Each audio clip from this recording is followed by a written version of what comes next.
Oleh karenanya, kami harapkan kegiatan pada hari ini dapat memberikan motivasi atau dapat memberikan informasi kepada teman-teman sekalian tentang bagaimana untuk melanjutkan studi di luar negeri khususnya di Tiongkok. Walaupun demikian, poin tersebut dapat kita antisipasi melalui jaringan dan koneksi antara masyarakat dan pelajar Indonesia di luar negeri dengan pelajar atau masyarakat Indonesia yang ada di Indonesia. Samuel P. Huntington pernah bilang bahwa peradaban yang ada saat ini sudah bergeser dari peradaban dari barat ke peradaban ke timur. Sehingga tak ada salahnya jika kita sebagai warga negara Indonesia belajar dan mulai mengadopsi sistem pembangunan yang ada di belahan timur dunia ini. Tiongkok salah satu. Salam kebajikan. Yang sama-sama kita muliakan Pak Duta Besar Republik Rakyat Cina dan mulia Pak Jauhani Walatmangun, Ibu Siti Nugraha Maludiyah. Ini acara perdana dan harusnya menjadi tradisi tahunan kita ke depan.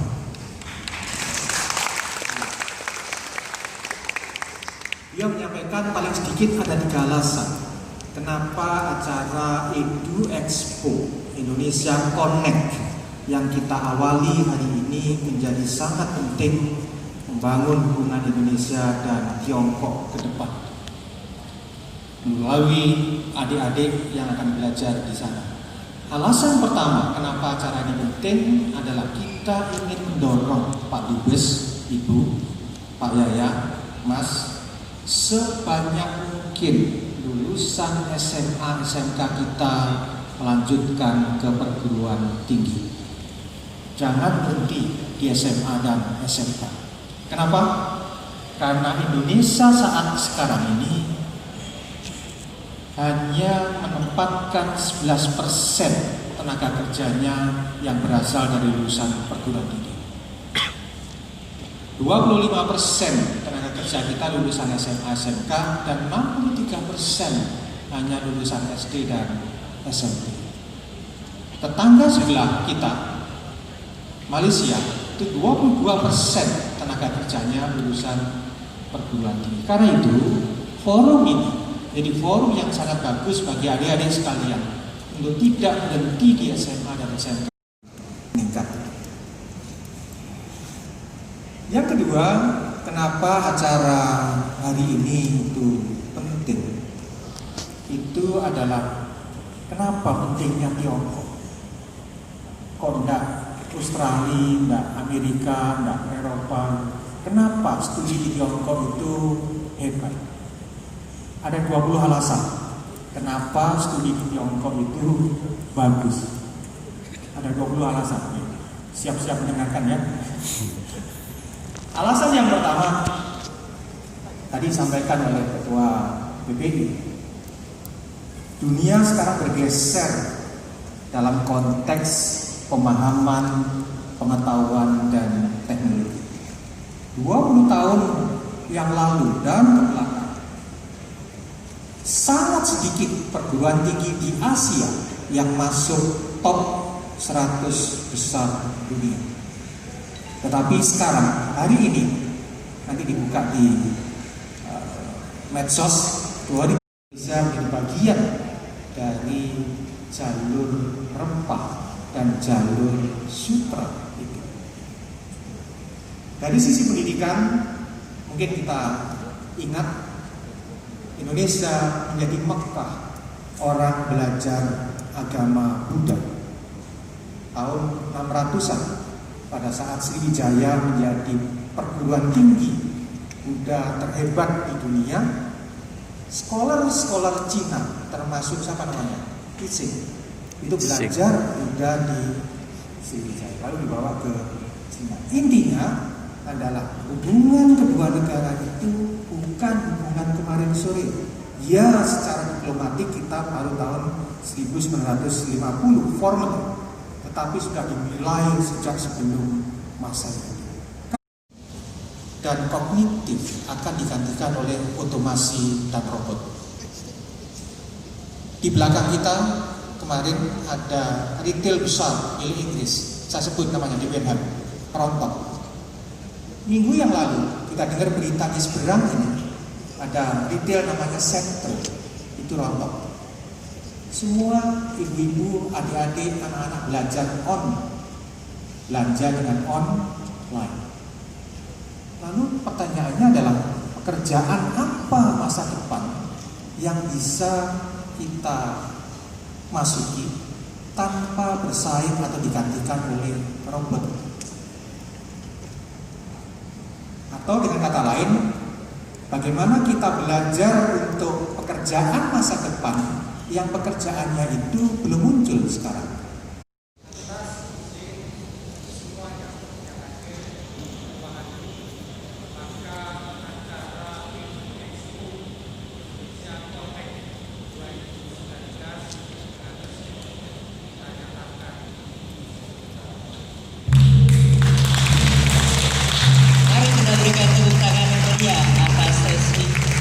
Kegiatan Indonesian Connect ini. Dan juga kami mengundang kepada seluruh tamu undangan untuk naik ke atas panggung untuk melakukan prosesi foto bersama.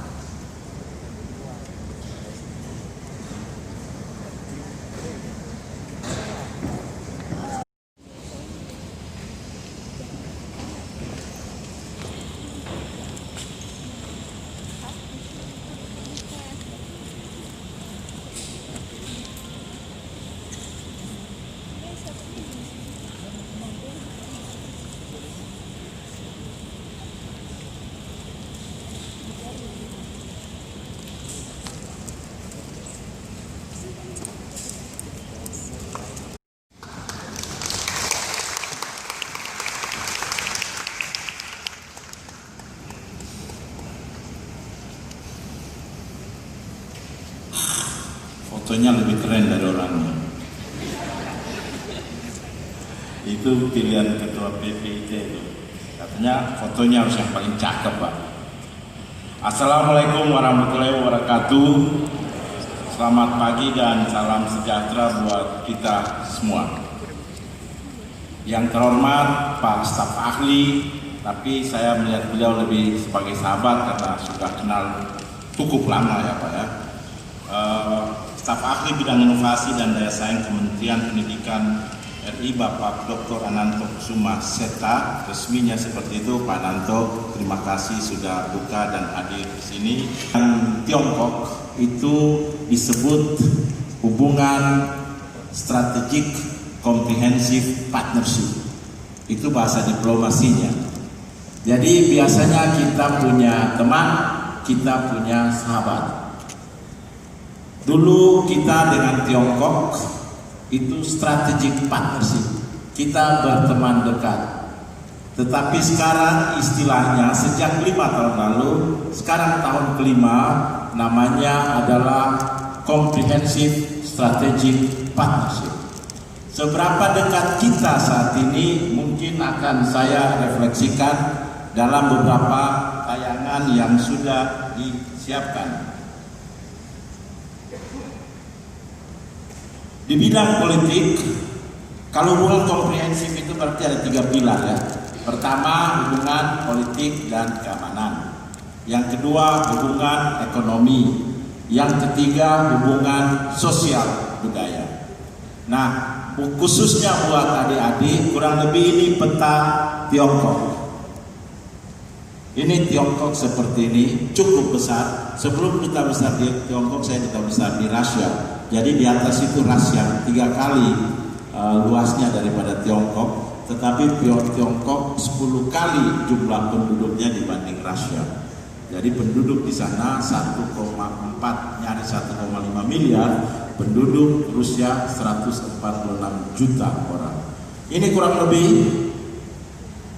peta Tiongkok, di mana setahu saya kepengurusan PPIT itu berada di 24 kota ya. Indonesia dan Tiongkok berlangsung di Bali. Kita melihat sejauh mana hubungan kita saat ini dan kita appreciate bersama-sama. Jadi Tiongkok mengapresiasi kita, kita mengapresiasi Tiongkok juga, bahwa kita bersama-sama bisa menjaga hubungan yang erat yang hopefully akan memberikan manfaat buat kita semua.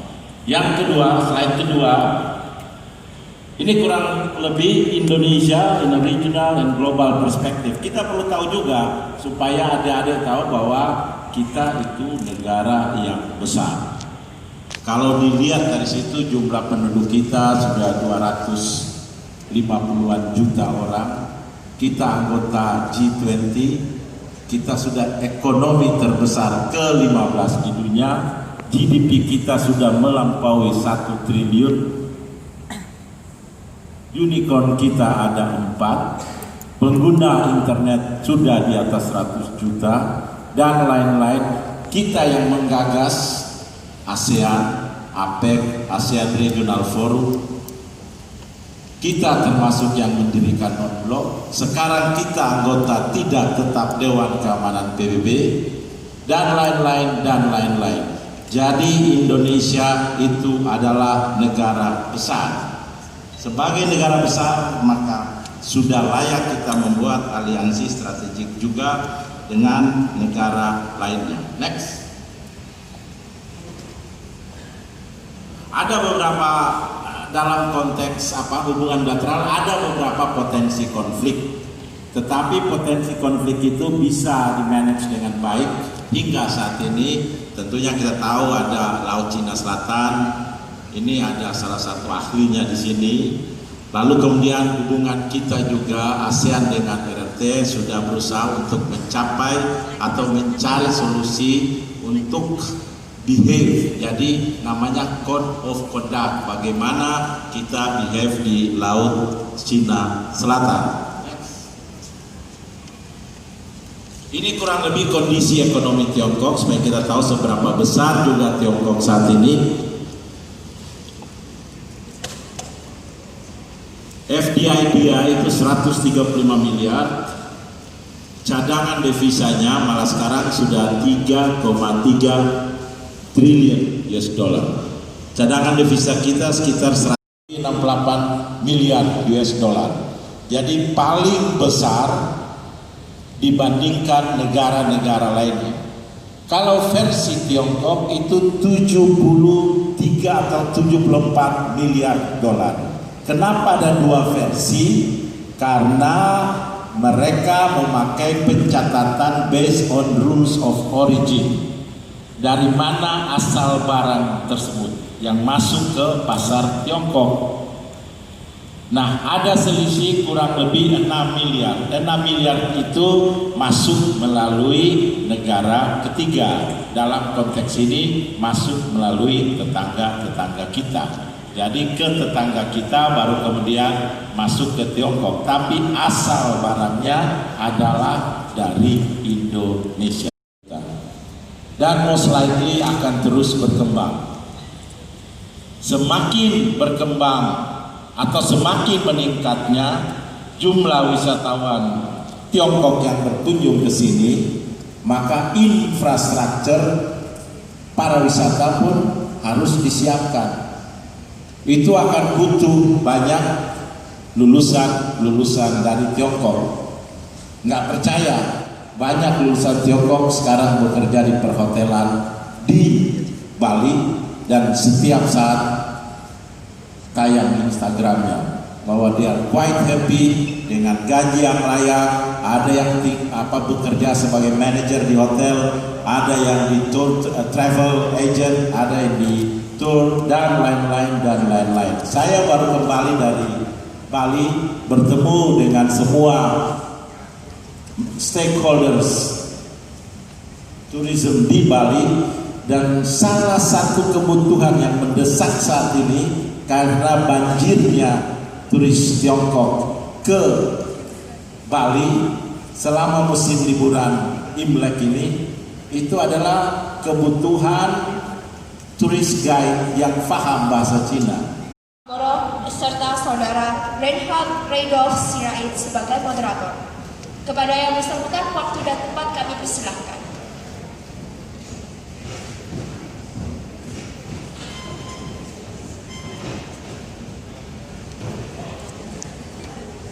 Tahun yang lalu, kalau dengan ketua PIT, Fadlan itu adalah sahabat saya sebenarnya. Tapi tepat tahun lalu, saya kehilangan paspor di Beijing ceritanya.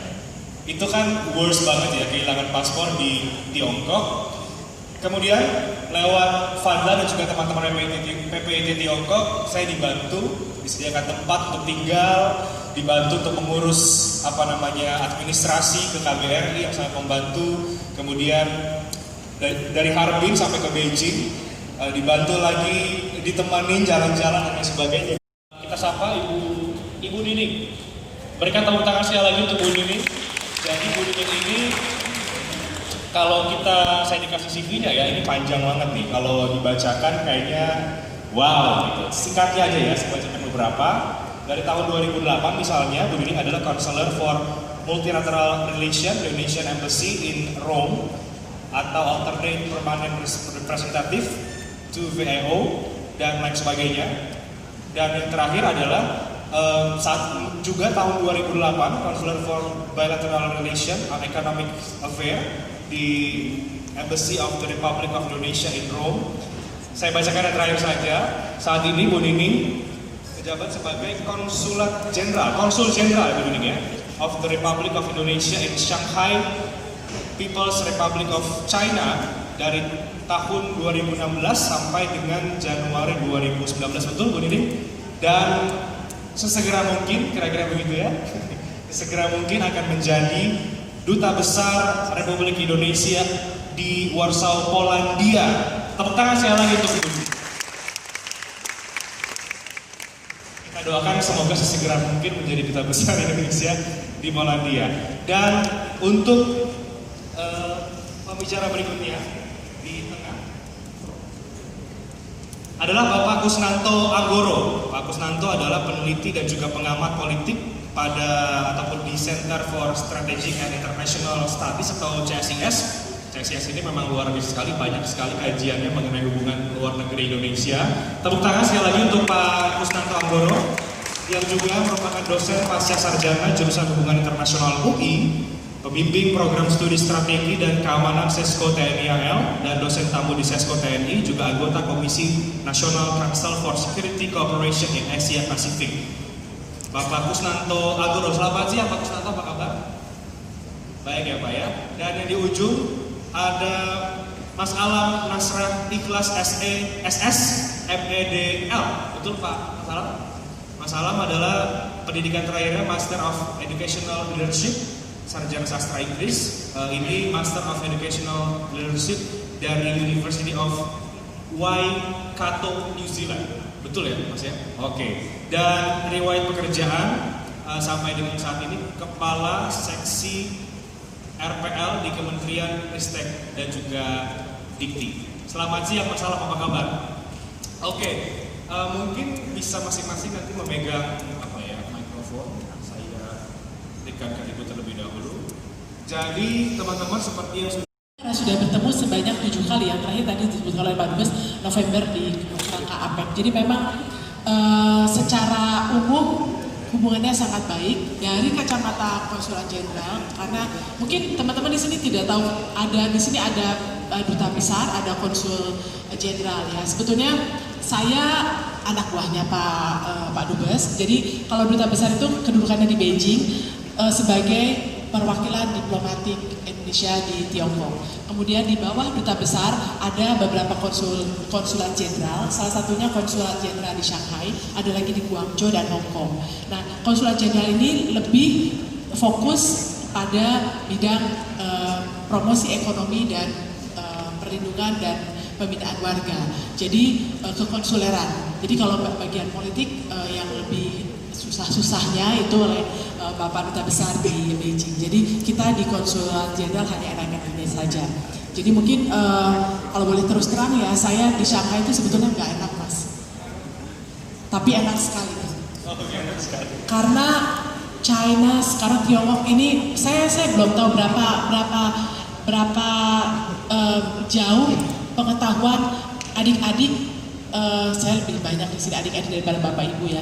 Adik-adik di sini mengenai Tiongkok, karena yang saya dengar biasanya kalau saya bicara Tiongkok di teman-teman misalnya pada saat saya reuni atau bertemu dengan teman lama itu hanya negatifnya saja. Padahal saya sebagai konsul jenderal di Shanghai itu saya melihat bahwa Tiongkok itu adalah Indonesia itu Tiongkok 15 tahun yang lalu. Bayangkan, 15 tahun yang lalu Tiongkok seperti kita. Pada Masih shopping ini harus atau lebih baik oke kok kuliah di Tiongkok dibanding dengan negara lain, kenapa? Dari kemajuannya saya ingin ceritakan ya, saya lebih ingin ceritakan. Tiongkok itu sekarang ada 3 hal yang selalu mereka banggakan. Pertama, speed train. Ini yang sedang akan dibangun dari Jakarta ke Bandung. Speed train mereka itu tidak sama dengan speed train yang ada di Eropa, TGV, tidak sama dengan speed train yang ada di Jepang, Shinkansen. Kenapa? Karena speed train mereka itu jauh lebih cepat. Jadi bayangkan Shanghai Beijing yang jaraknya adalah sekitar 1.200 ya Pak ya, itu dilalui oleh kereta itu hanya 5 jam. Bahkan sekarang mereka sudah ada kereta yang kecepatannya sampai 400 km per jam, itu bisa sampai 3,5 jam. Jadi jarak Banten ke Surabaya itu hanya dalam waktu 5 jam. Sekarang kita kalau pakai kereta berapa lama ya? Ada nggak yang tahu? Dari Jakarta ke Surabaya itu kalau nggak salah lebih dari 12 jam, ya kan? Nah kalau dengan kereta cepat China itu 5 jam. Itu teknologi China. Oke. China terkenal memang selalu bilang China itu pintar mengcopy. Tetapi mereka bilang no, kita bukan mengcopy, kita membuat lebih baik. Jadi ini etos kerja ini yang saya pikir perlu diambil oleh teman-teman adik-adik di sini. China itu mereka willing untuk transfer teknologi. Nah kalau saya sekarang pakai daster, saya belanja jam 2 pagi, kalau nggak bisa tidur saya bangunin suami saya, mas, tadi saya panggil Kang belanja yuk, kita buka aplikasinya. Dan itu sangat mudah. Kadang-kadang ya belanjanya tuh di sini memang online ada, tapi di sana ada aplikasi Taobao punya Jack Ma, Alibaba, itu canggih banget. Jadi misalkan saya lagi malam-malam nih, lagi nggak bisa tidur, buka Instagram, terus saya lihat di Instagram teman saya pakai sepatu, lucu gitu ya. Malu dong saya nanya sama teman saya, sepatunya di mana? Copycat gitu kan. Apa yang saya lakukan? Saya capture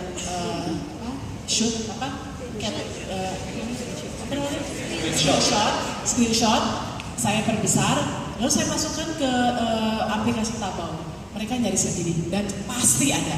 Itu adanya tuh dari yang mulai betul asli sampai yang KW, dari yang mereknya misalkan saya lihatnya Adidas sampai yang mereknya Abibas. Tapi memang aplikasi itu mereka untuk menghindari pemalsuan itu artinya jarang ada pemalsuan. Jadi kalau misalnya mereka mau jualan mirip harus namanya lain gitu. Jadi kita harus hati-hati. Memang kalau tulisan Adidas kan dari kita kelihatannya tulisan Adidas. Dan kalau Abibas dari depan kita yang lihat Abibas sama kelihatan Adidas. Tapi yang begitu cepat ya yang disampaikan oleh Bu Siti tadi, Bu Nining tadi, Mbak Nining ya. Ya sekarang kita dimudahkan ya, alhamdulillah ya Bu ya. Walaupun saya juga sudah punya anak 2 gitu. Jadi memang banyak hal yang harus kita pelajari dari pendidikan tinggi yang ada di Tiongkok itu. Nah kalau ditanya tadi mengenai bagaimana sih kualitasnya, ya saya tidak bisa jawab. Seperti apa sebenarnya kualitas yang terjadi. Cuma saya bisa menjawab begini teman-teman sekalian, ya, bahwa dengan adanya hubungan kita yang sangat mesra dengan Tiongkok saat ini adalah kesempatan emas bagi teman-teman untuk menyerap semua ilmu yang saat ini tengah populer ya di Tiongkok itu. Ya, tadi Ibu Mbak Ning sudah banyak cerita tentang bagaimana inovasi-inovasi yang ada di China. Nah, sebetulnya kan kalau kita melihat ya spesifikasinya itu adalah betapa saat ini di China itu dalam hal IT-nya itu luar biasa sekali. Yang begitu cepat ya yang disampaikan oleh Bu Siti tadi, Bu Nining tadi, Mbak Nining ya. Ya sekarang kita dimudahkan ya, alhamdulillah ya Bu ya. Walaupun saya juga sudah punya anak 2 gitu. Jadi memang banyak hal yang harus kita pelajari dari pendidikan tinggi yang ada di Tiongkok itu. Nah kalau ditanya tadi mengenai bagaimana sih kualitasnya, ya saya tidak bisa jawab. Seperti apa sebenarnya kualitas yang terjadi. Cuma saya bisa menjawab begini teman-teman sekalian, ya, bahwa dengan adanya hubungan kita yang sangat mesra dengan Tiongkok saat ini adalah kesempatan emas bagi teman-teman untuk menyerap semua ilmu yang saat ini tengah populer ya di Tiongkok itu. Ya, tadi Mbak Ning sudah banyak cerita tentang bagaimana inovasi-inovasi yang ada di China. Nah, sebetulnya kan kalau kita melihat ya spesifikasinya itu adalah betapa saat ini di China itu dalam hal IT-nya itu luar biasa sekali. Beberapa tahun ke depan ini akan ada lapangan-lapangan pekerjaan yang saat ini mungkin belum terpikirkan oleh kita, dan mungkin 10 tahun, 5 tahun mendatang itu sudah ada. Nah, itu sudah dimulai oleh teman-teman kita saudara-saudara kita di Tiongkok. Saya ambil contoh dari satu sisi saja dari bidang ilmu kesehatan. S2 ngotok, S2 akupuntur. Ada di sana. Mungkin besok ada S2 Tai Chi. Ya, tenangan tanpa bayangan, Fei Hong. Begitu. Itu analoginya seperti itu. Nah, jadi sebenarnya kalau kita melihat betapa kualitas pendidikan tinggi di China sedang sangat berkembang sekarang, ya, itu menjadi kesempatan sebenarnya bagi teman-teman. Mumpung ya, kita sekarang hubungan kita sedang sangat harmonis dengan negara Tiongkok. Jadi strategic partnership dan segala macam itu. Tapi sebenarnya ini kan kita berbicara di hadapan calon-calon siswa yang sebagian besar yang akan menuju ke Tiongkok kapan-kapan menuju.